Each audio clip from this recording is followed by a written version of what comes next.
Hello, അപ്പോൾ ഇന്ന് day 2 at Tamil Nadu ആണ് കേട്ടോ. അപ്പോൾ മോർണിംഗ് നമ്മൾ ഏറുവായിട്ട് അടുത്തുള്ള വേറൊരു പള്ളിയിലും കൂടെ പോയി. പിന്നെ വന്ന് ഉച്ചയ്ക്ക് നമുക്ക് അവിടെ ഫുഡ് വെച്ച് കൊടുക്കാണ്ടായിരുന്നു.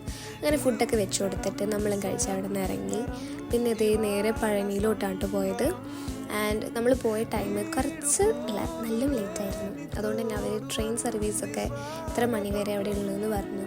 പിന്നെ ഒന്നും നോക്കിയില്ല, അവിടെ ചുറ്റിക്കാണാമെന്ന് പറഞ്ഞിട്ട് അങ്ങോട്ട് ഇറങ്ങി.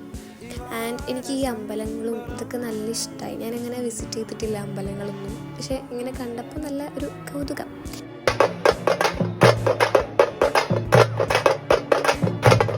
അവർ അമ്പലം കാണാൻ വരുന്ന രീതിയൊക്കെ കണ്ടിട്ട് ഞാനിങ്ങനെ ആശ്ചര്യത്തോട് നോക്കി നിൽക്കോട്ടോ. ഇങ്ങനെ കൊട്ടിയിട്ടൊക്കെ ഞാൻ ഇങ്ങനെ ഒന്നും കണ്ടിട്ടില്ല. പിന്നെ നമ്മൾ അവിടുത്തെ ഷോപ്പിങ്ങിന് പോയിട്ട് കുറച്ച് ഷോപ്പൊക്കെ ചെയ്ത് പിന്നെ ഫുഡും കഴിച്ചു, ഒരു ചായയൊക്കെ കുടിച്ച് നമ്മളവിടെ നിന്ന് ഇറങ്ങി. പിന്നെ നമ്മുടെ വീട്ടിലേക്ക് എത്തണമല്ലോ, ഒരു 1 o'clock 2 ഒക്കെ ആയപ്പോൾ നമ്മളങ്ങനെ വീടൊക്കെ എത്തിയിട്ടോ. അപ്പോൾ ശരി.